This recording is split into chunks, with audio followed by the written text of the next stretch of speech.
Pode acessar. Hoje nós estamos aqui com a nossa convidada, a doutora Lula Cerqueira, que vai falar um pouquinho sobre bruxismo, DTM e toda essa área aí. Já vamos começar a te entregar um brindezinho para você já poder usar de uma vez. Ai, meu Deus, deixa eu ver. Eu amo ganhar presente. Acho que quem não gosta, né? Eu sou apaixonada. Eu amo presentear, na verdade. Todo mundo essa aí vai no amor. Todo mundo que fica ao meu redor, assim, meus amigos, funcionários, né? Pessoas que me ajudam.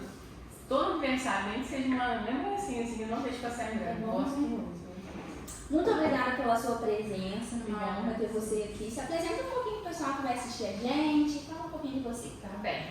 Meu nome é Lucas, as meninas já me apresentaram. Eu trabalho com a área de DTM, do orofacial, que inclui também o bruxismo, né? Que é uma das formas, a gente vai conversar mais sobre isso, mas é uma das formas da gente adquirir uma DTM, né? Que é a minha área de atuação, tá? Já trabalho com isso já tem um tempinho. Muitas pessoas me perguntam, né, por eu ser jovem, nova, assim, me perguntam, de quanto tempo você trabalha na área? Eu falo que desde o quarto período. Desde o quarto período da faculdade eu descobri essa área, me apaixonei. E eu comecei a seguir todos os meus projetos acadêmicos que foram voltados para essa área. Comecei a trabalhar com um profissional de referência que de fora também me auxiliou nesse sentido. E aí a gente começou a trabalhar com a parte de DTM. Então, sou apaixonada. Gente, vou ficar aqui, vocês me colocaram, eu vou ficar a tarde inteira falando disso. Então já começa falando pra gente, tem diferença entre DTM e bruxismo? Esclarece um pouquinho sobre isso. Tem sim, tá? A gente tem uma diferença muito clássica em conceitos e principalmente no que é cada uma das coisas, tá?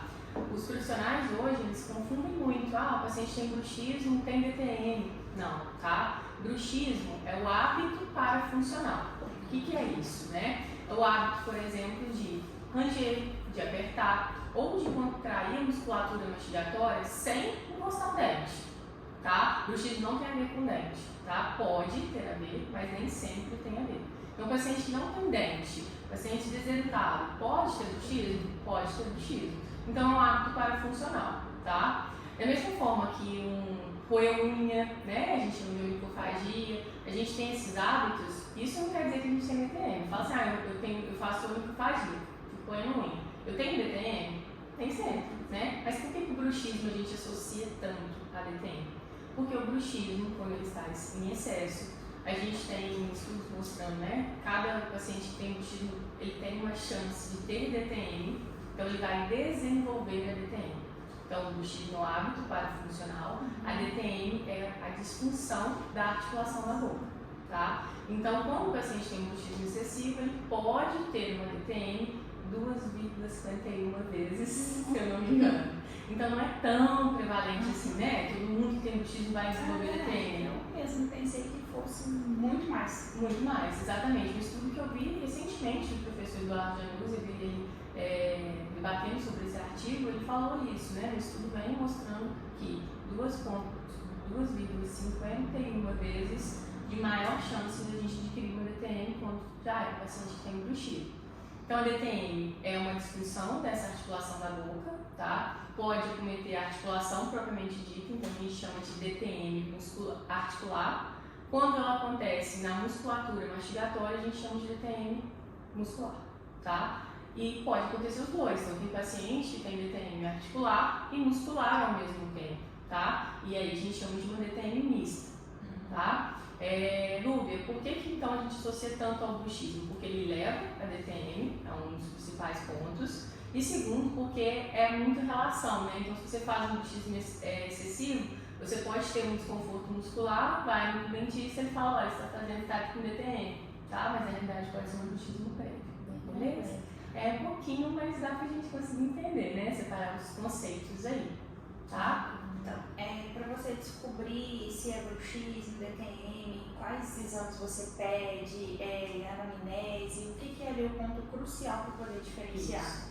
A gente sempre faz uma consulta bem detalhada, tá? A consulta geralmente dura em média aí 1 hora de avaliação. Então a gente observa o paciente como um todo, tá? Primeiro pela anamnese, então uma anamnese realmente bem minuciosa, onde a gente consegue ver conceitos, por exemplo, se o paciente tem algum hábito, tá? E aí pode ser o hábito do bruxismo, pode estar presente, envolvido ou não, tá? Tem alguns pacientes que não têm hábitos de bruxismo, mas, por exemplo, dormem com a mão sobre o rosto, apoiam muito, computador, mal postura. Isso tudo pode desencadear algumas outras alterações, tá? Então, a anamnese crucial, associada ao exame físico também, tá? A gente faz palpação na musculatura mastigatória, tentando avaliar, né, se tem alguma alteração na musculatura, por exemplo, algum ponto, gatilho, que seria um nó no músculo, né, mostrando que aquele paciente está em hiperfunção com aquele músculo. Então, a gente faz o músculo do rosto, que é o músculo masseter, a gente faz o músculo da cabeça, que é o músculo temporal. Então, assim, tem muitos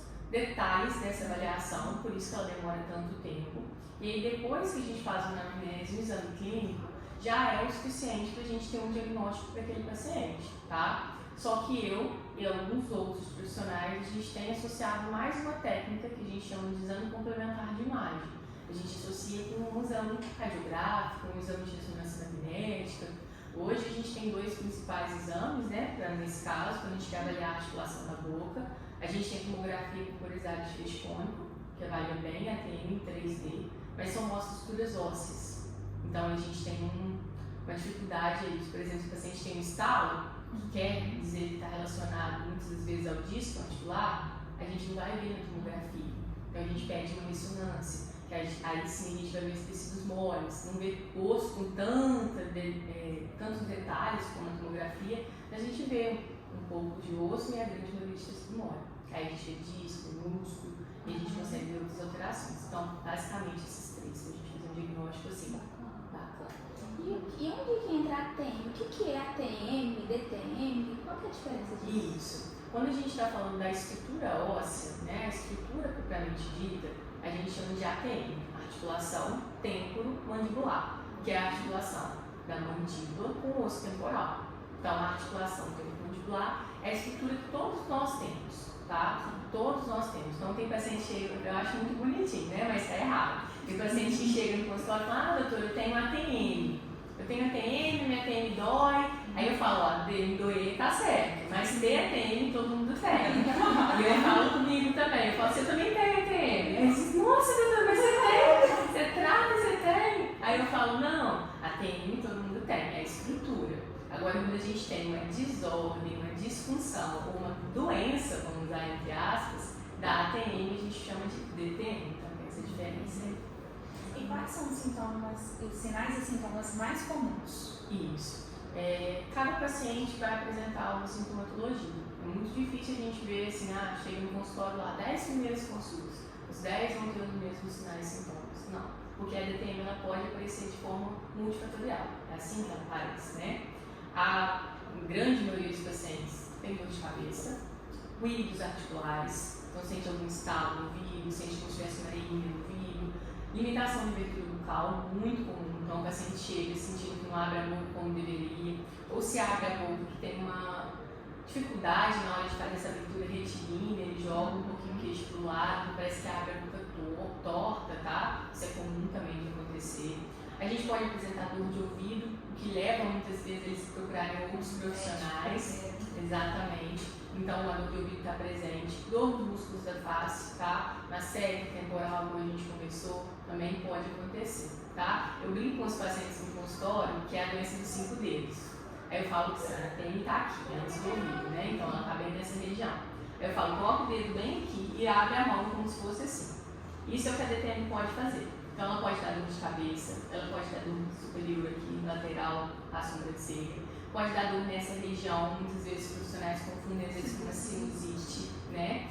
Os 2 dedos de baixo ficam cargo dos dentes, né? Então pode dar dor nos dentes, pode ter alguma quebra de fratura dentária se vir de um bruxismo. Então a gente fala que é a doença dos 5 dedos. E aí as pessoas me perguntam, Lúbia, esses 5 dedos podem ser invertidos? Podem ser para trás também? Pode ser, tá? Muitas vezes quando a musculatura mastigatória está muito sobrecarregada, ela joga um sinal para a musculatura cervical. E aí pode começar a dor numa questão hospital, bem descendo o pescoço, trapézio. Então, às vezes, o trabalho só do profissional da odontologia, né, só a área de atuação do dentista, do cirurgião dentista, não é o suficiente. A gente precisa trabalhar com um fisioterapeuta, com outro profissional que vai pensar nessas outras musculaturas. Nós trabalhamos belíssimamente com cabeça e pescoço, mas descer um pouco para a parte superior, né, das costas, a gente já não é tão qualificado assim, tá? Então eu acho que é mais interessante a gente associar a técnica junto com o fisioterapeuta.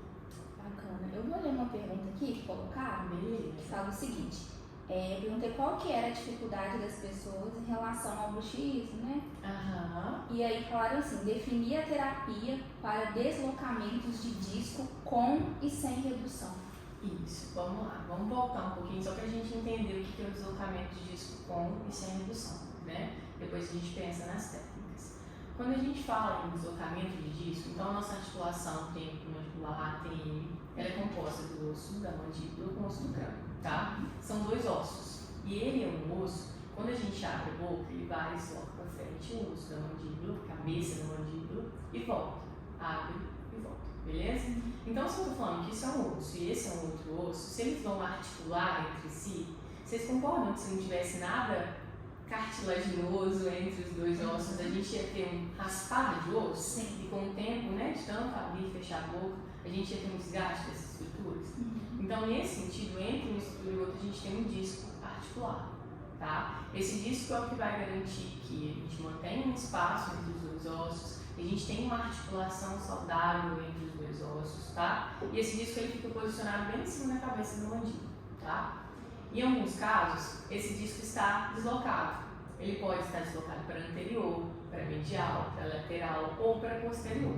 O mais comum, que a gente mais observa no consultório, ele é deslocado para anterior, tá? E aí eu falei para vocês, quando abre a boca, a cabeça da mandíbula tende a andar para frente, né? Então, se esse disco deveria estar aqui, ele está para anterior, quando vai abrir a boca, vocês concordam que a gente vai ter um impedimento mecânico do disco ali? Então, esse impedimento, muitas das vezes, o côndilo, que é um osso duro, aperta o disco e ele volta para a posição. Quando ele volta para a posição na boca aberta, a gente chama de deslocamento de disco com redução. Quer dizer que o disco voltou para a posição quando abriu a boca, beleza? Fechou a boca, o disco sai da posição de novo. Então a gente tem um deslocamento com redução, tá? O deslocamento sem redução seria como? Quando esse disco está deslocado para o anterior, o paciente abre a boca e ele continua deslocado para o anterior. Ele não reposiciona, tá? E aí, nesse sentido, a gente fala que não tem redução, ele não volta para a posição dele na abertura de boca, tá? Então, fica um deslocamento de disco sem redução. Existem muitas técnicas para a gente tentar fazer com que esse disco reposicione, tá? Vocês vão observar que eu falei a palavra tentar, né? Como se trata de um organismo, a gente nunca promete para o paciente que ele disco vai voltar para a posição original dele. E é muito difícil que isso aconteça, tá? Muitas das vezes a gente vai conseguir melhorar o posicionamento do disco, mesmo que deslocado. E aí a gente fala com o paciente que pode acontecer desse disco melhorar a posição dele, mas muitas vezes a gente vai ver a qualidade de vida com o disco um pouquinho melhor posicionado, tá? E aí o que a gente tem de técnica aí? Quando se fala de DTM, desordem da articulação temporomandibular, a gente sempre fala em tratamentos conservadores, tá? Então a gente sempre fala em técnicas reversíveis antes de qualquer técnica invasiva ou minimamente invasiva. Qualquer livro de DTM, na primeira página está escrito isso, tá? Muitos profissionais, quando vê um disco deslocado, pensam assim, vamos reposicionar de forma cirúrgica, vamos colocar esse disco na posição de forma cirúrgica. Eu não faço parte dessa linha de raciocínio, tá? Não acho interessante nesse sentido. Existem muitas indicações para cirurgia, mas o deslocamento de disco, a princípio, como primeira escolha, não é indicado, tá? Então a cirurgia não é indicada. A gente tenta um dispositivo oclusal, né? A placa oclusal, para conseguir melhorar esse posicionamento. Muitas das vezes a gente tem sucesso no sentido de melhora do conforto do paciente, né? Melhora na abertura de boca, a gente consegue isso. E a placa sozinha não foi o suficiente. Vamos tentar outras técnicas, né? A gente trabalha muito com o fisioterapeuta, ele faz manobras. Isso é muito bacana, essa multidisciplinar, esse tratamento multidisciplinar. Então, o fisioterapeuta trabalha a associação desse dispositivo. Tentou essas 2 técnicas, ainda não funcionou da forma adequada, está escalando muito, isso incomoda o paciente, essa captura do disco, né? Sem redução, com redução. Estala muito, dá desconforto para o paciente, está incomodado com aquilo, a gente pode tentar uma técnica minimamente invasiva, tá? Qual técnica é essa? a gente chama de viscosuplementação. O que é a viscosuplementação? É um líquido que a gente coloca, e aí dentro da ATM, né, sendo um pouquinho mais complexo agora, a gente tem os compartimentos superior e inferior em relação a disco, cabeça da mandíbula, disco, fossa da eminência, tá? Então a gente tem espaços que a gente chama de espaço articular superior e espaço articular inferior, e aí a gente injeta um líquido ali, tá? Esse líquido vai fazer a lubrificação, vai ampliar esse espaço, tentando que esse disco melhore esse posicionamento. Mas mais uma vez é importante pensar, não é para todo mundo, tá? E nem é a primeira escolha também. A gente sempre tenta as técnicas conservadoras primeiro. Não deu certo, a gente tenta uma suplementação, tá? E nos casos em que há desgaste da TM, então, está relacionado à posição do disco? Pode ser e pode não ser, tá? Se o disco estiver mal posicionado, muitas vezes vai ter contato ósseo entre uma estrutura e outra, e isso pode gerar um desgaste, tá? Mas a gente também tem as alterações degenerativas, do tipo artrite, artrose, que aqui na ATM a gente chama de osteoartrite, osteoartrose, tá? E essas alterações degenerativas, elas podem vir de muitas causas, assim como a DTM, tá bem? E aí pode ter o que a gente fala de lesão aberta. O que seria lesão aberta? Nosso osso, ele é bem duro, né? Tem a cortical ao redor do osso, bem duro, e dentro a gente tem um osso medular, né? Que é um osso que a gente brinca que não é tão duro quanto a cortical, né? É um osso mais fácil entre os trabeculados dos ossos.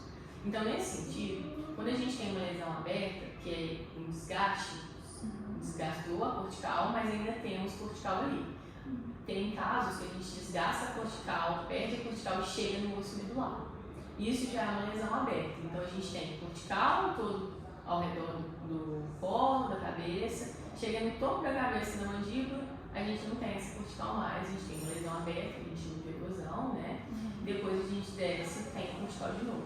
Quando a gente tem essa lesão aberta, muitas vezes a gente tem que investigar alguma questão sistêmica no paciente, tá? Eu já recebi uns 3 ou 4 casos de paciente com lesão aberta e que quando a gente foi avaliar tinha uma artrite reumatoide envolvida, tinha uma questão sistêmica também afetando a articulação da boca. A gente tem uma dificuldade em entender que a articulação da boca também é uma articulação, né? E aí fala assim, eu tenho artrite nos dedos, eu tenho artrose no joelho, eu tenho isso, tenho aquilo, no corpo todo. Aí não quer ter na articulação da boca, ou não se avalia a articulação da boca, que é o mais triste, né? E nesse sentido a gente tem um prejuízo aí. Lesões abertas, como que a gente faz o tratamento, né? Tem lesão aberta ali, a gente vai tentar ser conservador, mas a placa, infelizmente, nesse sentido, ela não vai ajudar muita coisa, né? A gente pode tirar a pressão que está exercendo em cima da lesão aberta. Com a placa isso funciona muito bem. Melhorar a biomecânica com a placa e a fisioterapia. Mas hoje tem se utilizado muito o que a gente chama de LPRF, que muitos profissionais usam aí nas cirurgias, né? Que seria adquirido do próprio paciente durante o procedimento, e a gente faz a técnica idêntica da viscosuplementação. É uma técnica de viscosuplementação também. Só que em vez de a gente usar um líquido que já vem pré-fabricado, a gente utiliza o próprio fibrino do paciente, que é o mais interessante. E você já está fazendo esse tratamento? Isso. Com a viscosuplementação eu já trabalho, tá? Eu tenho tempo que eu trabalho com a viscosuplementação. Os pacientes adoram. Assim, é notável a diferença. A gente usa ciclos de aplicações, tá? Então, aquele paciente que já tentou fazer uma técnica, já tentou a placa, já tentou a fisioterapia, mas mesmo assim ainda tem uma questão ali, ou tem essa lesão aberta, a gente usa a visco. É importante pensar também, gente, que às vezes a gente fala assim, você chega lá, já fez placa, já fez fisioterapia, mas talvez a placa não está incorreta, não é uma placa indicada para o caso daquele paciente. Então ele fala, já tentei, vamos fazer a visco. Eu falo, olha, essa placa que você trouxe não está bacana, então não tem como fazer uma visco agora. Eu tenho que tentar a minha técnica primeiro, conservadora, para depois fazer a visco. Isso pode também ser interessante. Mas faço a visco, tenho feito menos com a LPRF, porque é uma técnica ainda um pouco mais complexa, tá? Então, em casos específicos, eu faço com a LPRF. Durante a maioria das vezes, eu faço com um produto que já vem pré-aplicado, que a gente tem no consultório mesmo, tá? E aproveitando esse gancho de placa, placa não é tudo igual. Como que a gente...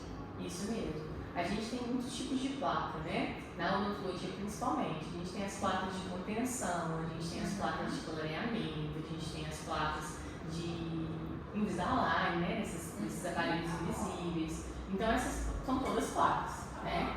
A nossa placa, quando a gente fala em DTM, a gente tem DTM, como eu expliquei anteriormente, muscular, DTM articular, a gente tem DTM mista, a gente tem bruxismo, que não é DTM, né? Então às vezes a placa fala assim, faz uma placa para bruxismo para mim. Mas e se você não tiver bruxismo? E se você tiver uma DTM articular? A gente vai usar a mesma placa? Não é assim que funciona, tá? A gente tem placas para cada tipo, vai diferenciar no sentido de espessura da placa, tá? Daquele paciente. Então, DTMs articulares, geralmente a gente precisa tirar a pressão da articulação. Então, a gente usa uma placa um pouquinho mais grosseira, gordinha, tá? Então, ela vai ficar mais espessa. DTMs mistas, levando aí já mais para muscular, até bruxismo, a gente já reduz um pouco essa espessura, tá? Isso vai determinar mesmo quimicamente, por isso que a anamnese e o exame físico são super importantes. A gente vê quimicamente o que está acontecendo e solicitar essa placa mais adequada. Mas eu falo que placa não é tudo igual porque chega, acho que umas 2 ou 3 vezes por semana no consultório, placas de clareamento, placas de acetato, placas extremamente finas, furadas, placas que não têm ajustes. Então, às vezes a gente fala assim, a placa encaixou nos dentes, mordeu, tá bem, a placa tá ajustada. Mas não é assim. A gente tem que, a placa é nosso gabarito oclusal. É como se eu devolvesse para o paciente a melhor mordida que ele pode ter. Então, aquele paciente que tem falha ou que tem alguma alteração na mordida, que às vezes os dentes não ocluem da forma adequada. Quando a gente coloca uma placa nele, a gente está devolvendo a melhor mordida que ele pode ter. Então, a gente tem que ter guias nessa placa, guia canina, guia anterior, a gente tem que ter contatos simultâneos. Então, todo mundo, assim, né, grande maioria das pessoas que assistem aqui, que escutam aqui, são da área da odontologia. A gente vai lembrar dos conceitos de oclusão ideal, né? Que a gente tem que seguir quando faz próteses, quando a gente faz habilitações, né? A gente sempre tem que pensar nos conceitos de oclusão. Mesma coisa a gente tem que pensar na placa. Então, não é só ver que todos os dentes tocam. E se esse tocar primeiro que aquele, a gente tem que balancear essa placa. Então, por isso que eu falo que cada placa, ela tem a sua individualidade, tá? Não é tudo bom. E esses pacientes que têm aparecido lá com nós, são pacientes mais velhos ou não?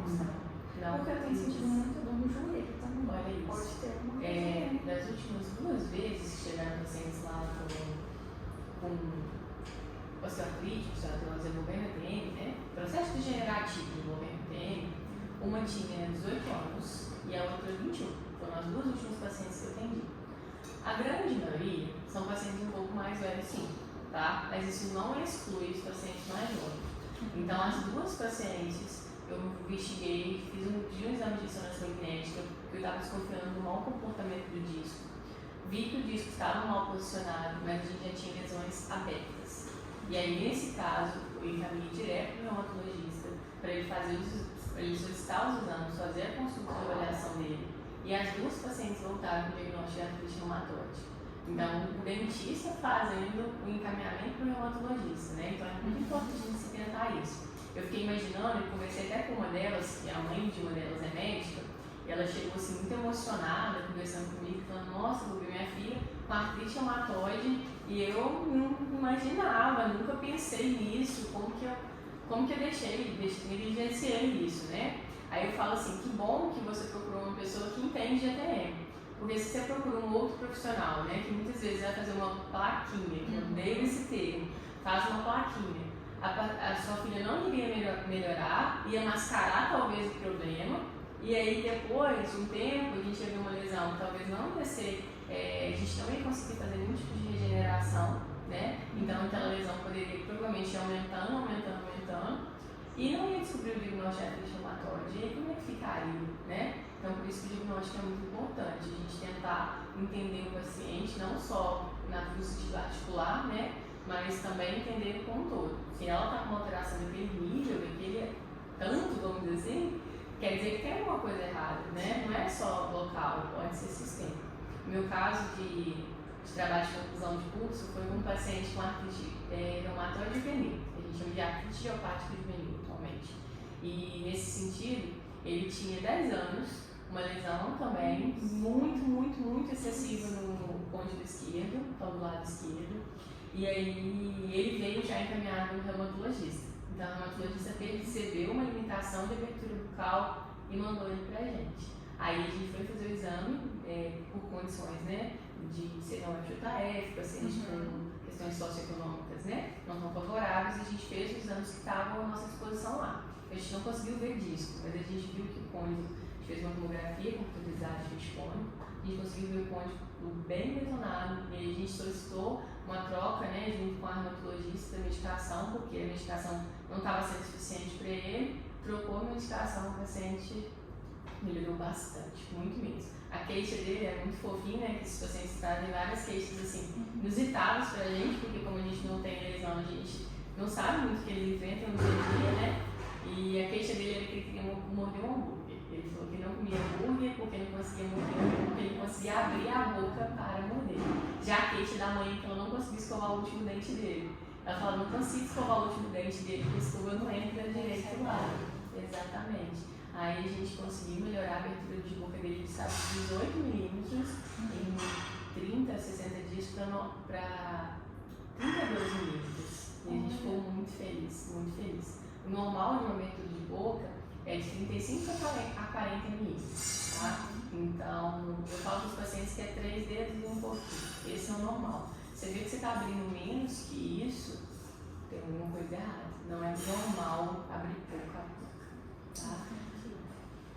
Dúvidas nesse sentido? Não, esclareceu. Mas aproveitando já o gancho que você falou, questão do fisioterapeuta, agora falou do médico, existem mais profissionais que trabalham em conjunto ali? Como a gente falou anteriormente, a dor de cabeça está muito envolvida, né? É um dos primeiros sinais, sintomas que os pacientes que têm bruxismo excessivo sentem. E aí a dor de cabeça ela pode aparecer e eles procuram um neurologista. Então, um dos primeiros profissionais que são requisitados nesse sentido é o neurologista, tá? Então, procura, fala que tá com dor de cabeça, aí pode confundir com uma cefaleia tensional, com uma enxaqueca, né? A gente tem várias tecnologias aí para dor de cabeça, ela pode ser de muitas causas, e às vezes não se resolve com o tratamento para enxaqueca. E aí ele fala, olha, alguma coisa está acontecendo, está errado, vou procurar outro profissional. E aí pode associar com otorrino, porque sente dor no ouvido, acha que a dor é do ouvido, né? Dor de ouvido é dentro do ouvido, né? Aí a pessoa fala assim, eu tô com uma dor aqui, ó, dentro do ouvido, é do lado de fora, né? Dentro da articulação, mas ela não entende que aquilo é uma articulação. Então fala, tô com dor aqui, muita dor aqui dentro do ouvido. Aí vai no otorrino. Aí o otorrino examina, pega os exames todos, olha, não tem nada no seu ouvido. Aí muitos desses profissionais, o paciente fica assim, ficando doido. Fui no neurologista, não tenho dor de cabeça. Fui no otorrino, não tem nada no meu ouvido. O que eu tenho? Aí o otorrino às vezes faz escaneamento pra gente, procura um dentista. Aí eles vão meio sem fé. O que eu vou fazer no dentista? Se eu tô com dor aqui no ouvido, o que o dentista vai me ajudar? Então a gente tem a especialidade, né, DTM, dor orofacial, que trata essa articulação. Quando o paciente chega falando dessa dor de ouvido, eu falo, olha, muito provavelmente é da nossa área. Vamos ver, vamos averiguar, vamos pesquisar, fazer os exames todos, provavelmente é assim. E aí a gente consegue resolver o problema do paciente, mesmo ele já tendo passado por otorrino, por neurologista. Às vezes tem paciente, né, que procura o fono, tá? Acha que é uma questão na fala, que morde muito a língua. Parece que minha língua tá grande na minha boca. A gente observa alguns desses relatos. Aí a gente vê que passou por outros profissionais, tipo, né, gente, calmo, acha que a dor de cabeça é por causa do óculos, né? Então, nesse sentido, a gente observa bastante. Tem alguns casos que a língua nas veradas fica até marcadinha, né? Isso. Eu sempre falo com os pacientes que a gente sempre tem sinais de bruxismo em atividade e o bruxismo pode estar inativo, tá? Então, tem períodos da vida. O bruxismo está muito associado com estresse e ansiedade, né? Com hábitos psicocomportamentais, tá? Então, o bruxismo pode estar muito ativo em períodos de tempo que você está ali muito ansioso, você está com saída do emprego, né? Perdeu o emprego, está com um problema familiar, acontecendo a pandemia, né? Muitas incertezas, inseguranças. Então, isso pode estar associado a um período. Se a pessoa já tiver predisposição ao bruxismo, isso pode acontecer de desencadear esse bruxismo, tá? E aí, o bruxismo ele pode estar ativo ou inativo, tá? Quando ele está inativo, a gente vai observar, então, por exemplo, o paciente, ele tem todos os dentes desgastados. Você vai conversar, às vezes você tem uma postura de paciente, você vê assim, nossa, o dente está retinho, não tem mais as curvinhas do dente, está retinho. Aí a gente pensa assim, tem bruxismo. Mas pode ser que esse paciente tinha um bruxismo, vamos supor que ele tem 50 anos. Pode ser que esse paciente tenha um bruxismo com 18 anos, Entendi. né? E o dente ele não regenera, ele cicatriza, né? Então ele não vai voltar a ser o que era antes, tá? Então nesse caso, o paciente teve um bruxismo, mas ele não está ativo no momento, tá? Mas a gente tem sinais de bruxismo em atividade. Quais seriam esses sinais de bruxismo em atividade? Língua marcada, então lateral da língua marcada. Eu falo para o paciente para repousar a língua dentro da boca. Ele vê que o dente encosta, faz a curvinha bonitinha na língua, quer dizer que ela está exercendo uma pressão aumentada nesses dentes. Então pode ser muito vindo de um apertamento, né? Então a gente tem esse sinal. Fraturas recentes, então o paciente chega falando que teve uma fratura recente, quebrou alguma restauração, que o dente desgastou, que observou o dente numa foto 2 meses atrás era de um jeito, agora já é de outro, ou quebrou mesmo, trincou, tá? Nesses últimos 6 meses eu tenho observado muito paciente fraturando o dente a ponto de fraturar e não ter solução. A gente tem que fazer extração, colocar implante dentário com excesso de apertamento. E aí vem uma dúvida muito legal lá no consultório. Os pacientes sempre me perguntam qual bruxismo é pior. É pior ranger ou é pior apertar? Porque eu falo, sou bruxismo de apertamento. Aí eles falam assim, graças a Deus. Eu falo, mas calma aí, por que você acha que o de apertamento é melhor do que o de ranger? Aí eles falam que ranger vai desgastar meus dentes. Aí eu sempre falo, não, tá enganado. O bruxismo de apertar, ele é mais danoso do que o bruxismo de ranger. Por quê? Ranger, você não consegue colocar tanta força, né? Destrói as estruturas dentárias mesmo, mas no sentido do apertar, a gente consegue dissipar muito mais força entre os dentes. E aí a chance de trincar, de fraturar é muito grande. Então é pior apertar do que ranger, tá? E aí, os especialistas acreditam também que o bruxismo de ranger só acontece no sono. Então, do sono é sempre ranger. Não, pode ser de apertar também. Pode ser. E falando um pouquinho dos tratamentos, né, para tratar essas questões, a gente tem visto muito usar algumas outras técnicas que eu já vi você falando que não, de jeito nenhum, botox. Isso. Para tratar bruxismo. Isso mesmo. Antes, a gente não tinha muito acompanhamento, né, sobre o botox, sobre os benefícios, malefícios nesse sentido. Hoje, a gente já não indica botox para tratar bruxismo, tá? Eu nem gosto de usar essa palavra tratar, tá? Porque o bruxismo não tem tratamento, o bruxismo tem controle, tá? Muito importante a gente pensar nisso. Dependendo da época, dependendo de como você está no seu sentido psicocomportamental, ele pode estar mais intenso ou não. Ele pode estar mais controlado ou não, tá? Então, nesse sentido, a gente sempre fala que o bruxismo realmente não tem tratamento, ele tem controle. E aí, muitos profissionais, antes, até hoje, eu vejo um pouco ainda, né, nas redes sociais, usando botox para tratar, né? Inclusive, foi o caso da Virgínia. Isso, teve o caso da Virgínia, a Jade, se eu não me engano, também foi utilizado botox para ajudar nesse sentido. Então é muito comum os influencers aí usarem porque eles querem uma técnica mais rápida, né? Porque o que acontece? O princípio do botox, ele vai paralisar aquele músculo, não é assim? Ele vai deixar que aquele músculo não faça aquela intensidade de contração que ele normalmente faria, não é assim? E aí a gente pensa assim, o músculo macete, que é um músculo responsável por apertar aqui. Vamos fazer o botox nele, que a gente vai reduzir a contração muscular, né, a intensidade, a frequência daquela contração, e vai ser maravilhoso, porque o paciente não vai apertar, consequentemente ele vai melhorar as dores, ele vai sentir dor nessa região, não vai sentir dor se for temporal, por exemplo, né, pode ser feito, que muitas vezes fazem. Então ele pensa, perfeito, resolvi o meu problema. A gente tem muitas questões nesse sentido. Primeiro, se você está buscando uma técnica que seja um tratamento, o botox você tem que fazer de 3 em 3 meses, em alguns casos de 3 a 6 meses, né? Você tem que refazer, não é assim? Então, com o passar do tempo, aquela toxina vai saindo e aí a gente vai tendo que fazer a aplicação de novo. Então, custo muito caro, né? A gente tem que fazer uma demanda, uma atenção nesse sentido financeiro. Mas não falando de financeiro agora, vamos falar de questões biológicas. Já é observado, a gente já tem literatura científica mostrando que quando a gente faz essas reaplicações, então fez uma vez, funcionou, vamos fazer de novo, igual pede em outras áreas, que a gente faça, tá? Em outras áreas faça, mas na TM, os músculos de mastigação não é interessante. Então, o que acontece nesse sentido? A gente tem uma fibra muscular que ela vai se reduzindo, então a gente tem menor quantidade de fibra muscular, qualidade de fibra muscular, a gente observa isso, tá? Um motivo para a gente não indicar. Outro motivo, o nosso músculo, o nosso osso, eles são muito relacionados na articulação, né? Então, a articulação com o músculo suportado. O osso já foi observado que a parte óssea da TM, então côndilo, cabeça e mandíbula, ele pode ter uma perda de estrutura também óssea, por conta de ter uma redução dessas fibras musculares.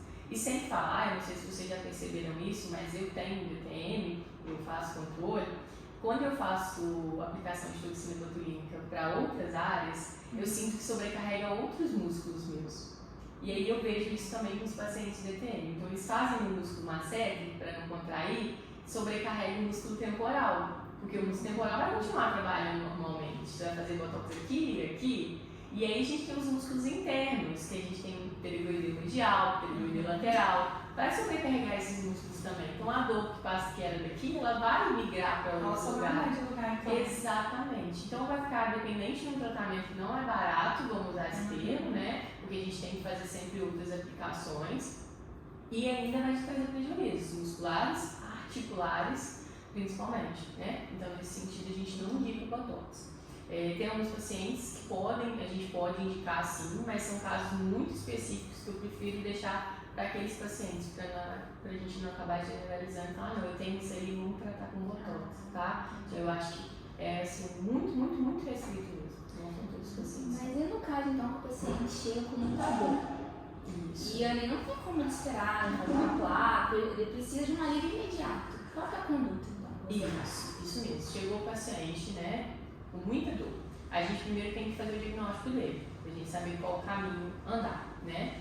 A gente tem tratamento medicamentoso, tá? Então tem alguns medicamentos que podem auxiliar, mas por um tempo determinado, tá? Aliviado, enquanto a gente está confeccionando o dispositivo, enquanto a gente está pensando, planejando e está fazendo exame para a gente pensar em outras técnicas, tá? Isso pode ser utilizado. Então, o tratamento medicamentoso pode existir nesse primeiro momento, tá? Mas a gente tem outras condutas. A placa que a gente pensa que às vezes demora em torno de 1 ou 2 semanas para ela ser confeccionada, instalada, a gente tem a chance de fazer uma placa imediata, tá? Para ajudar aquele paciente de imediato. Não vai ser a melhor placa do mundo, tá? Mas ela vai funcionar para aquele paciente naquele momento. A gente pode fazer ela diretamente na boca, que a gente fala, né? A gente tem alguns tipos de placa, a gente já conversou com placa individual. A gente tem placas anteriores, placas que podem dar esse suporte de início aí, tá? Se for uma questão muscular, propriamente dita, a compressa com água quente, calor úmido, funciona muito bem.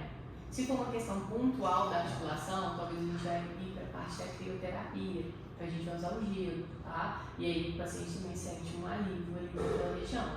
Mas lógico, sempre pensando no tratamento, no protocolo de tratamento, uma técnica isolada a outra, muitas vezes não auxilia tanto não. Eu tenho usado muito com os pacientes a aromaterapia, tenho gostado muito.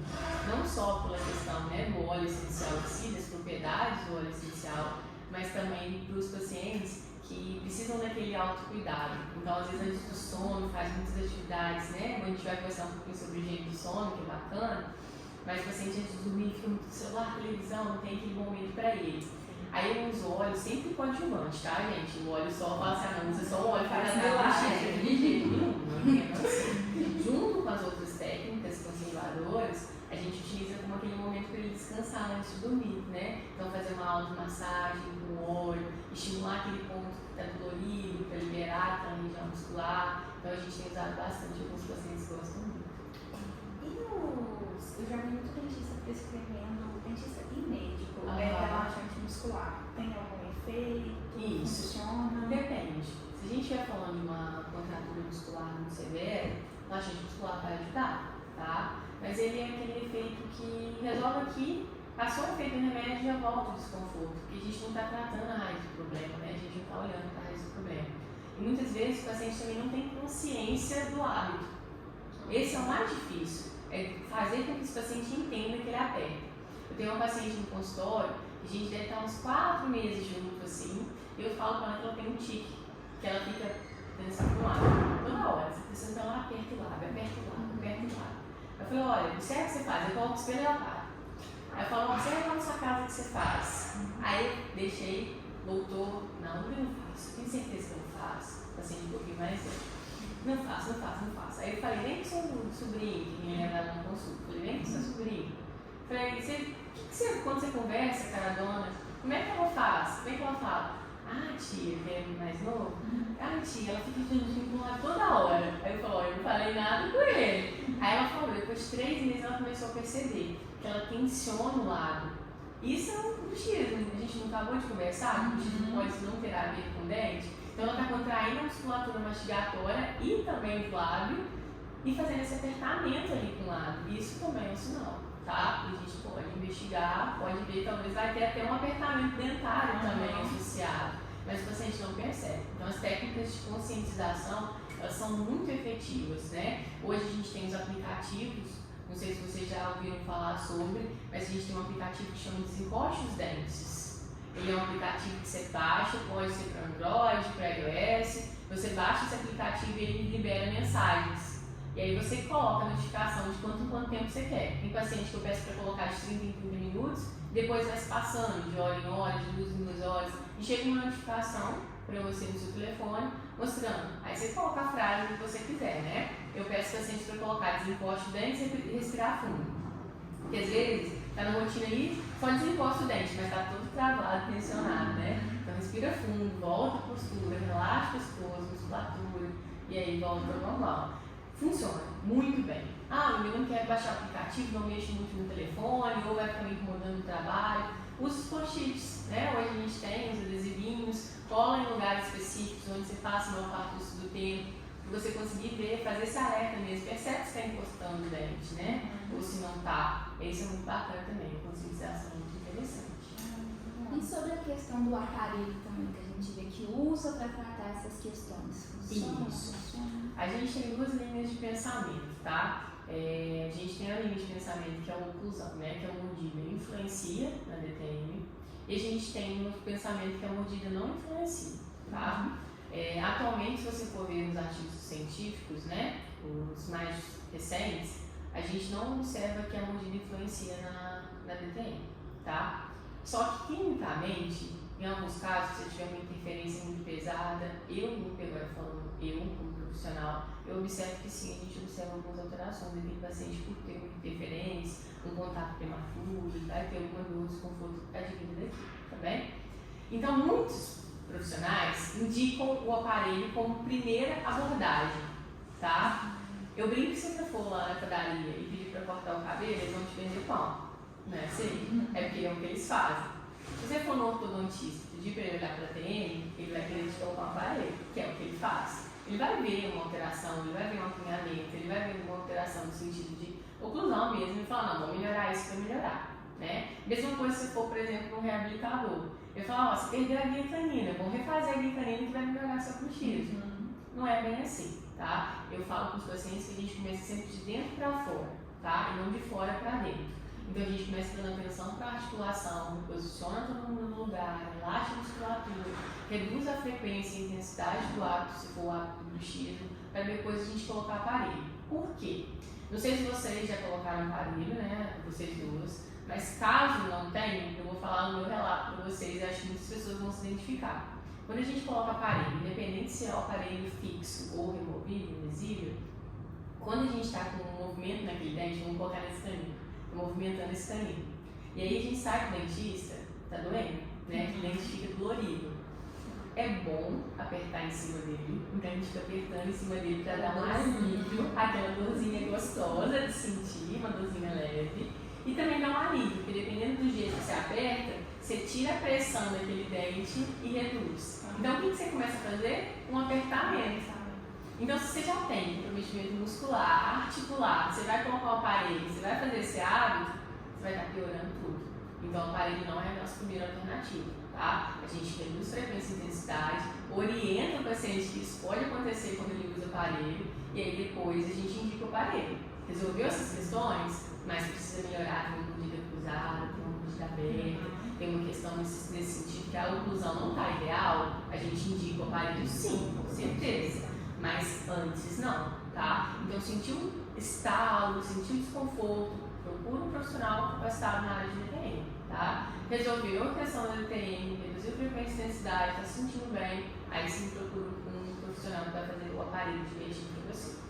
Acho que é mais indicado. E qual que é a relação dos perfis faciais e da DTM? Porque já me falaram até para mim mesmo, que você é braque, você tem a musculatura mais forte, tem mais... Isso. Alguns profissionais se associavam isso, tá? De ser braque, né? Ter um rosto mais quadradão, vamos dizer assim, com a quantidade de fibra de macete, vamos dizer assim, força mastigatória, mas atualmente a gente não observa isso com tanta... Não tem mais isso. Não.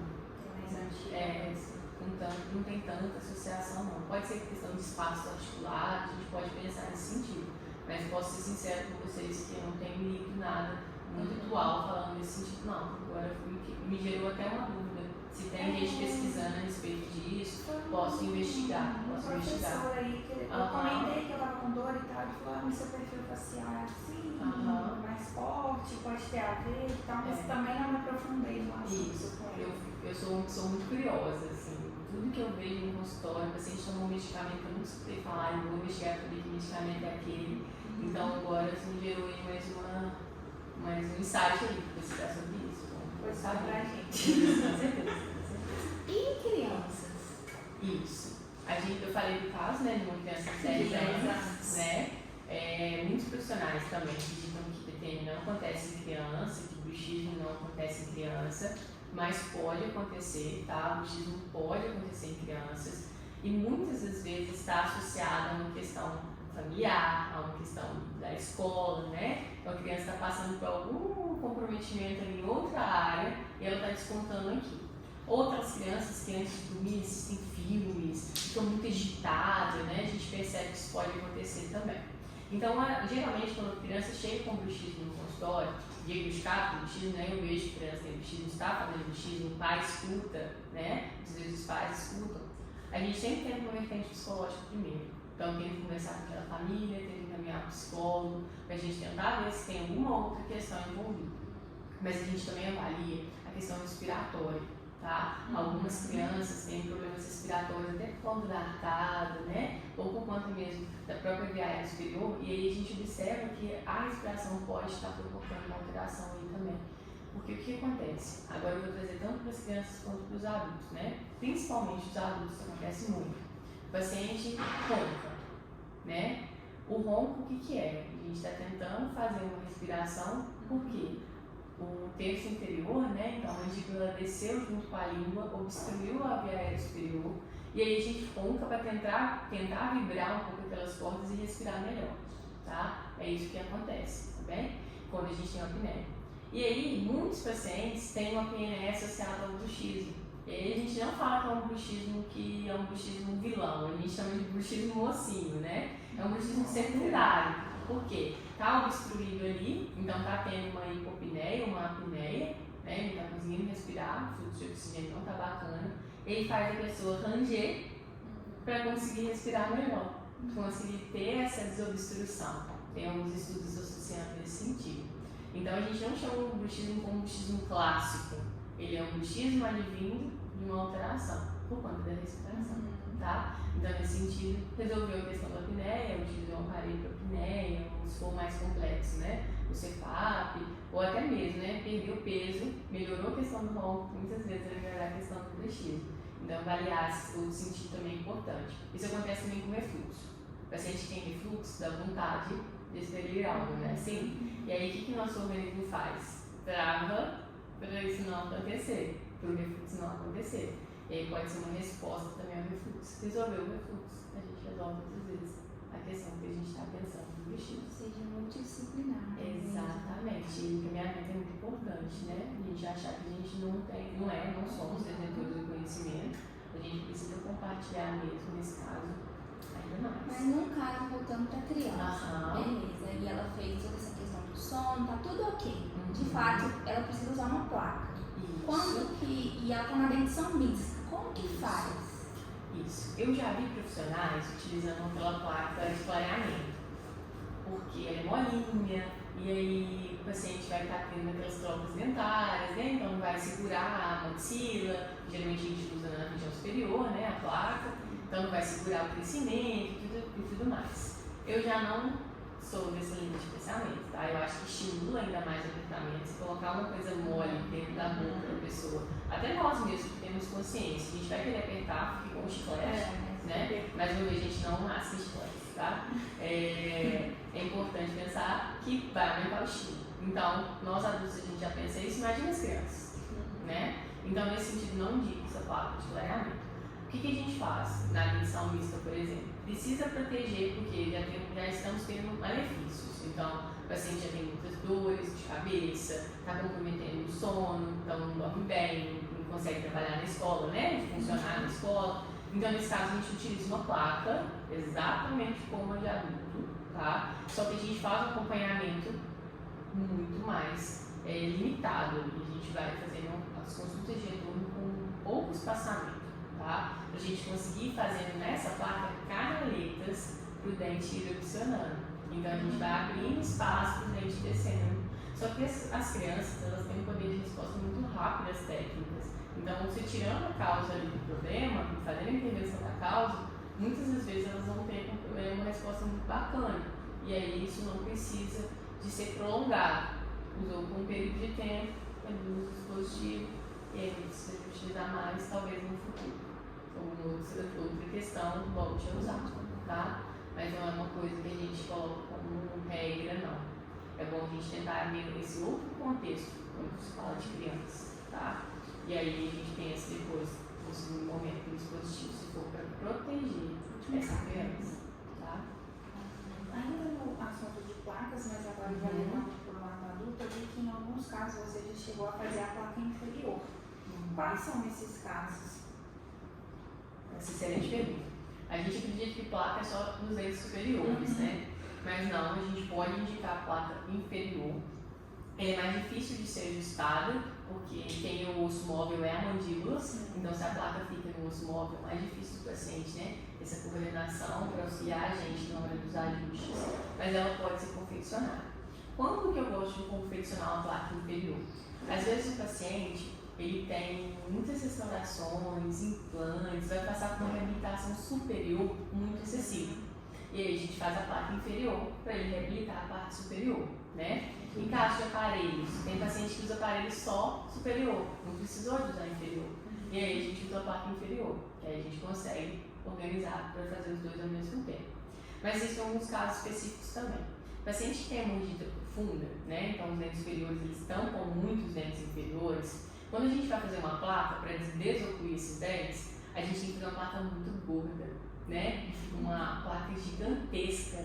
E aí o paciente se incomoda muito, que não consegue fechar a boca, que fica desconfortável, né? Então aí a gente faz a placa inferior, porque aí a gente tem um levante de mordida ali, não tão excessivo quanto seria em cima, tá? Isso pode acontecer também. Outro caso também que é bacana a gente pensar, suporte. Tá? Tem pacientes que às vezes têm muitas ausências dentárias, né? E aí superior tem muitas ausências, a gente não vai ter um suporte para aquela placa ter retentividade, a gente tem que colocar inferior para ter mais suporte, também pode ser o caso, tá? Eu trabalho menos com placa inferior, a grande maioria, né, de atendimentos são placas superiores, e acredito que a grande maioria dos profissionais também, mas é bom saber que existe sim essa placa para a gente pensar, né, se é caso o paciente pode ser indicado pela placa inferior também. Tá? Nos casos que o paciente usa prótese. Isso. Muitos profissionais acham que placa e prótese não combinam, né? Se fez uma placa se fez uma prótese bem ajustada, a placa não vai ser utilizada. Não, tá, gente? E cada vez mais eu tenho visto pacientes com protocolo, lembro de falar sobre protocolo daqui a pouco. Placa sobre protocolo, usa, não usa? Usa, tá? A gente faz placa sobre protocolo, vamos proteger os protocolos, proteger os implantes, tá? Porque quer dizer, removeu todos os dentes, não vai ter bruxismo mais, então eu posso usar meu protocolo livremente. Não, gente, vai no mesmo jeito, protocolo com prótese, né? Que é o que a gente faz muitas vezes, prótese superior, removível e protocolo inferior. Então vai no jeito, vai quebrar a prótese superior ou inferior, vai dar manutenção, vai sentir que o parafuso não está funcionando da forma que deveria, vai achar que é uma questão gengival, né, periodontal, mas não, é um hábito parafuncional que está ali, tá? E eu sempre pergunto, eu faço muita prótese sobre protocolo, tá? Eu trabalho numa clínica que faz muito protocolo. E aí eu sempre faço as placas para proteger os protocolos que eles fazem. E aí eu sempre pergunto para os pacientes, qual o motivo que você perdeu os dentes, né? Por que você definiu fazer o protocolo? E alguns relatos eu escuto isso. Nossa, eu elogia tanto dente que eu perdi todos os meus dentes rangendo. Aí acha que depois que colocar um protocolo aquilo vai acabar. Não, o estímulo está ali com ele. Então isso vai continuar acontecendo, tá? Então é importante, muito importante a gente pensar nisso. Paciente com prótese total superior e inferior removível, dentadura, usa placa? Pode usar, vamos proteger a articulação, vamos planejar no sentido de melhorar esses ajustes, né? Porque às vezes a prótese não ficou tão adequada como deveria. Muitos pacientes dormem sem as próteses, né? Então, dormir sem a prótese, a gente pensa que a gente não vai estar tendo esse estímulo com tanta frequência. Então, às vezes não utiliza. Mas, se o paciente tem um protocolo, por exemplo, não vai tirar para dormir. Então, o hábito vai continuar durante o sono, tá? A gente tinha uma classificação antes que falava de bruxismo noturno e diurno, né? Hoje não é assim mais que classifica. Hoje a gente classifica o bruxismo em vigília, que é o bruxismo acordado, e o bruxismo do sono, que é o bruxismo dormindo, independente da hora, né? Às vezes a gente pensa assim, vou tirar um cochilinho depois do almoço, no domingo aqui, vou dormir um pouquinho. Não vou usar minha placa não. É só um cochilinho, o bruxismo é só parte de noite. Não é do sono. Pode acontecer, tá? Eu falei que vocês me lembrarem do protocolo, eu vou falar de uma coisa muito importante agora, para os pacientes que usam implantes, que utilizam, né, que tem implantes. O que acontece? Quando a gente tem nosso dente ele é ligado ao osso, né? E ele é ligado pelo ligamento periodontal, né? Esse ligamento periodontal que é o responsável por absorver as forças, dissipar as forças, não é assim? E aí o paciente perde aquele dente, então extrai o dente e coloca um implante. A gente perde o ligamento periodontal, não é assim? A gente tem uma união, uma óssea integração agora do implante com o osso, né? Não temos mais ligamento periodontal. Eu brinco com os pacientes no consultório, o ligamento periodontal ele tem várias câmeras, assim, vários sensores, igual aquele de ré, que quando a gente morde, a gente está sabendo que a gente morde um pudim ou que a gente morde uma carne dura. O ligamento é o responsável por fazer essa informação para o nosso sistema. Ó, estou mordendo um pudim, não preciso de tanta força. Estou mordendo uma gelatina, não precisa de força. Agora não, estou mordendo uma carne, tem que mastigar essa carne com intensidade considerável. Então, o ligamento tem esse sensor ali. Quando a gente tira o dente, coloca o protocolo ou o implante, né? A gente perdeu o ligamento, a gente perde esse sensor. Então, o paciente, ele não sabe se ele precisa de pouca força, de mais força, né? Então, ele morde tudo com a mesma intensidade. Quem está sendo danificado? A articulação, né? Por quê? Ela está com uma sobrecarga, porque provavelmente ele vai morder tudo com a mesma intensidade, que não é uma intensidade leve.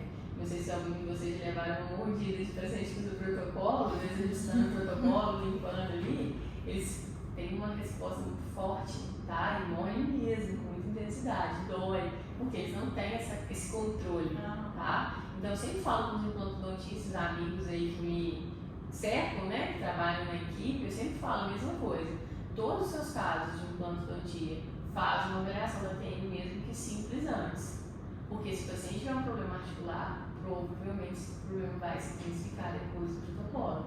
Porque vai usar mais a articulação da boca, vai sobrecarregar mais a articulação da boca. Então, nesse sentido, pode acabar dando prejuízo, ele vai te procurar falando que teve, eu tive um problema depois que comecei a usar seu protocolo, minha TM começou a doer, eu tive um desgaste com o seu protocolo. E aí você vai ter a avaliação dele mostrando, olha, não, já era assim. A gente fez uma técnica de estímulo habilitada, voltemos, né, a oclusão funcional ideal. Agora você só está sobrecarregado, então a gente tem que observar isso, que a gente também tem que se resguardar de alguns pacientes mesmo, né, que acham que o protocolo é para todo mundo, que pode ser usado por todos os pacientes, mas não é bem assim. Tá? Na prótese, então a gente tem a prótese, às vezes, muitas das vezes, né, a gente usa prótese removível superior e protocolo inferior, né, enquanto de questão de retenção. Sim, a prótese superior ela retém mais do que a inferior, questão óssea mesmo, base óssea. Então, quando a gente vai escolher usar uma placa desses pacientes, se você colocar a placa superior, vai ficar muito pesado, né? Pode ser que a gente vai começar a perder um pouco a retenção dessa prótese, porque o paciente está sentindo desconforto mesmo, né? Está pesado ali. A gravidade ajuda a cair, né? Então, nesses casos, às vezes eu uso a placa inferior no protocolo, porque aí eu tenho certeza que vai ficar firme ali e vai proteger o trabalho também, né? Que foi utilizado, proteger a questão do implante, dissipar as forças da forma adequada. Mas não impede, pode ser superior, pode ser inferior. Eu, nestes casos, eu indico inferior. Eu gosto mais de trabalhar com inferior, tá? Porque até porque, às vezes, o paciente gostou tanto da prótese inferior dele, fixa, que ele vai começar a querer mexer para superior fazer fixa também. Então aí você vai tirar a placa, né? Vai ter que modificar, então eu prefiro já começar lá embaixo, deixando embaixo mesmo, funciona super bem. Ótimo. E sobre a questão de paciente que faz extração de siso e depois começa a queixar de dor? Isso. Qual é a relação? A gente sempre fala para os profissionais nos momentos cirúrgicos, né? E em tratamento de canal, né? Tratamento endodôntico, muitas vezes o paciente fica horas com a boca aberta. Isso pode gerar uma sobrecarga na articulação, tá? Porque a musculatura, não sei se vocês já ouviram falar sobre isso, mas a gente não foi feito para ficar com os dentes encostados 100%, mas também a gente não foi feito para ficar com a abertura máxima forçada, né? Então, nesse sentido, a gente tem alterações articulares que podem ser geradas por conta de um aumento expressivo da abertura de boca. Então, por exemplo, vai extrair um siso super complexo inferior. A gente vai fazer uma técnica de alavanca para tirar aquele dente, não é assim? E essa alavanca pode tirar a articulação do lugar. O disco pode sair do lugar. E a gente causa um deslocamento de disco. Aí o paciente fala, olha, comecei a ter um trismo, depois que eu fiz cirurgia, deu trismo. Beleza. Com o tempo com a boca aberta, sobrecarregou o músculo, né, mastigatório. O trismo é uma contratura dolorosa da musculatura do masseter, né, da musculatura mastigatória. Então a gente tem um trismo por conta disso. Passou esse trismo, o paciente começou a relaxar, voltando ao normal, mas começou um estalo, pode ser que esse disco se deslocou, né, mudou de posição durante a abertura máxima forçada. Isso acontece no tratamento de canal, isso acontece com siso, isso acontece às vezes com o paciente que faz abertura do sono, então está com muito sono, abre a boca, trava, né, porque o disco sai da posição, ou a própria articulação sai da posição, ela vai além do que deveria, ela trava. Então isso pode acontecer. Uma última pergunta aqui, falando assim. É uma pergunta, né? Mas a pessoa falou assim: quando minha boca trava ao dormir, acordo com muita dor de cabeça. Isso. A dor de cabeça, a gente sempre tenta achar causas, né? De onde vem a dor de cabeça? Pacientes que travam muitos dentes à noite, então que faz um apertamento excessivo, ele passa a noite travando essa musculatura. Então, quando ele vai abrir a boca de manhã, ele sente que está rígido, não consegue abrir a boca, é como se as estruturas se colabassem, né? Elas grudassem, principalmente da articulação da boca. E aí, o tratamento, a gente pensa que está usando essa parte, só os dentes, mas não, pode contrair também essa musculatura temporal. E o temporal muito contraído, ele vai gerar dor intensa, dor de cabeça intensa, tá? Isso pode ser o que ela está dizendo aí. Ela está tendo um apertamento excessivo durante o sono, sobrecarregando a musculatura masseter temporal e está acordando com essa dor de cabeça. Alguns pacientes me relatam até que acordam com os dentes doloridos. Nossa, acordei com os dentes doloridos, porque está apertando muito o dente no outro. Acontece, provavelmente tem um bruxismo do sono aí envolvido, né? Dente dolorido é um sinal, né? Que o paciente está apertando no outro. Os pacientes me perguntam assim, quando você fala sempre desencoste os dentes, mas assim, qual hora que a gente tem que encostar o dente? Se for parar para pensar, talvez na deglutição, quando você vai engolir, a gente encosta o dente, né? Mas segundos. Até na mastigação, quem entra em contato com o dente, a dente é o alimento, né? Nosso dente quase não encosta durante a mastigação. Seria nesses raros momentos, 24 horas do dia aí, a gente não fala nem em minutos, tá? Então, eu acho que é muito importante a gente pensar nisso. Qual que seria a posição de repouso? Eu estou trabalhando, estou ali, estou conversando, estou fazendo os hábitos funcionais, então não estou mastigando, não estou engolindo e não estou falando. Qual que seria a posição ideal para a gente ficar? Eu falo para os pacientes colocarem a língua atrás dos incisivos centrais superiores, né, então dos dois dentes da frente, levemente encostada, dentes desencostados e lábios levemente encostados. O Porque não adianta nada pressionar o lado também, né? Essa seria a posição de repouso, posição mais confortável. E nos casos dos pacientes que têm uma perda de DVO muito acentuada? Isso acontece muito com os pacientes que têm próteses, né? Então, o paciente perdeu o superior e inferior total, usa a prótese não está tão interessante mais e vai perder aquela dimensão. A gente sempre vai utilizar um dispositivo oclusal e os ajustes se tornam extremamente importantes.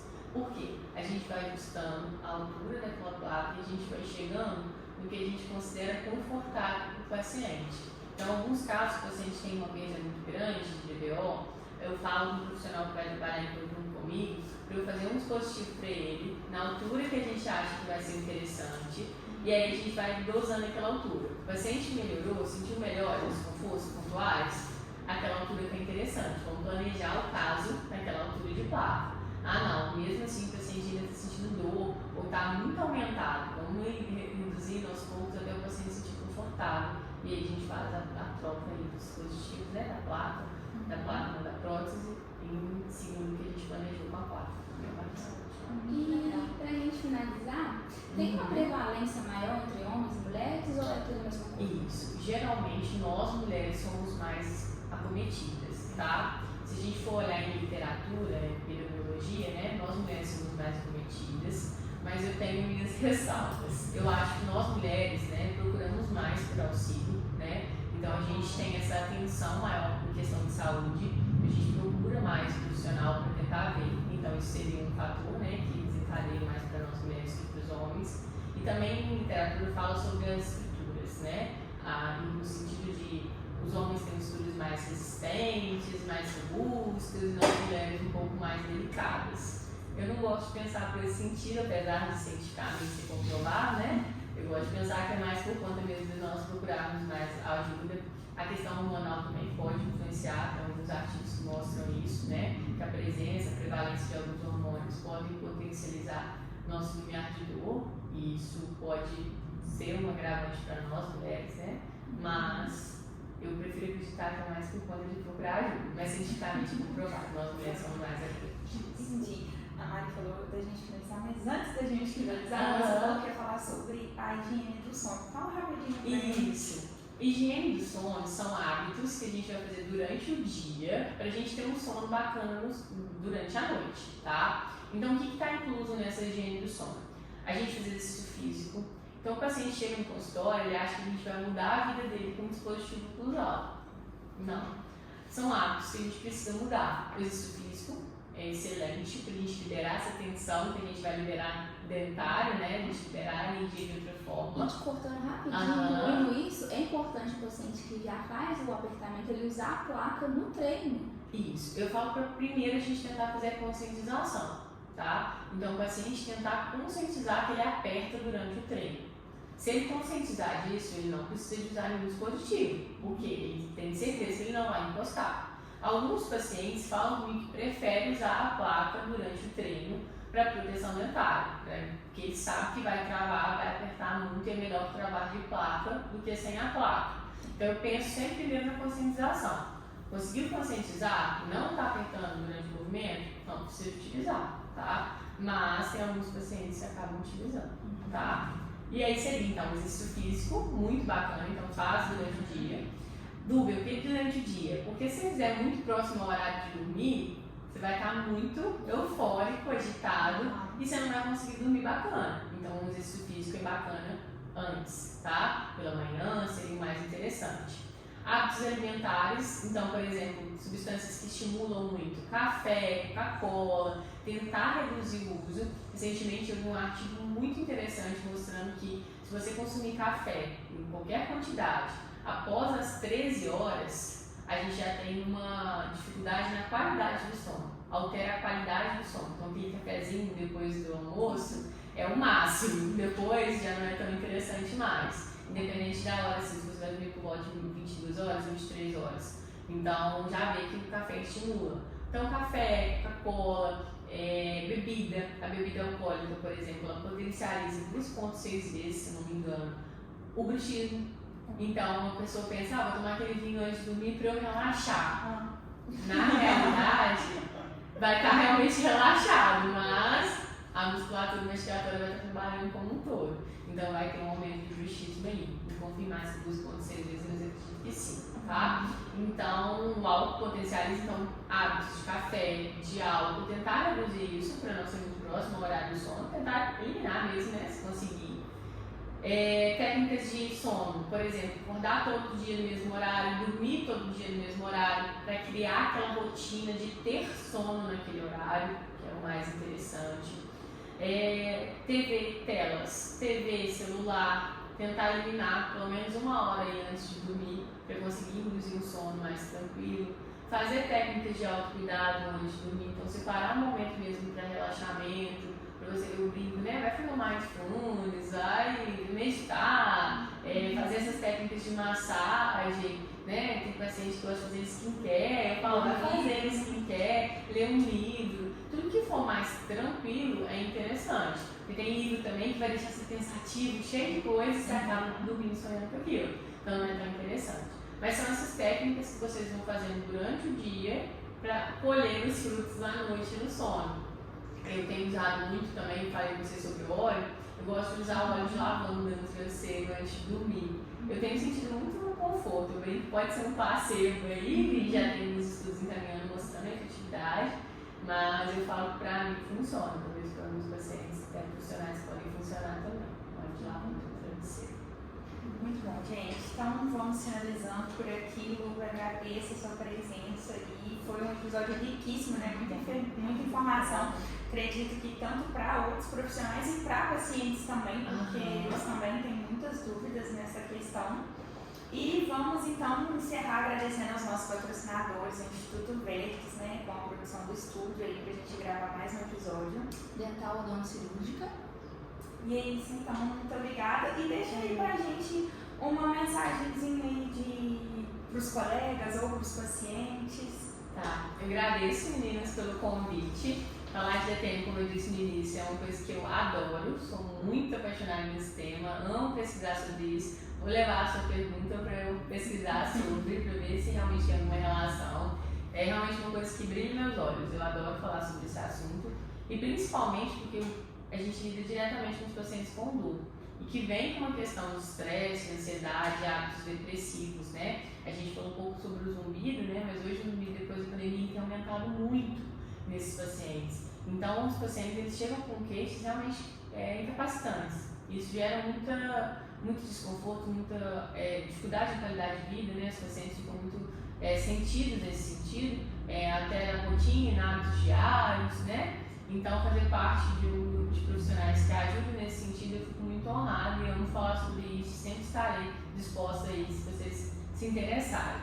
E para os pacientes e para os profissionais, né, é sempre importante a gente pensar no sentido de DTM não é bruxismo, bruxismo não é DTM, a gente tem que saber fazer a avaliação correta, saber fazer o diagnóstico principalmente correto, para a gente escolher a técnica adequada para aquele caso, tá? Não adianta a gente pensar que vai tratar todo mundo com placa, não vai ser assim, tá? Felizmente, tá? Que alguns pacientes chegam lá com placa, não tá funcionando, a gente dá uma outra alternativa e funciona, né? Então pensar direitinho, às vezes procurar o profissional capacitado, né? Quando você quer fazer um implante, você vai procurar um implante odontista, não é assim? Então por que não na DTM também procurar profissional capacitado em DTM, né? É importante a gente pensar nisso, existe profissional, né? Então, vamos requisitá-lo aí. Ótimo, muito obrigada.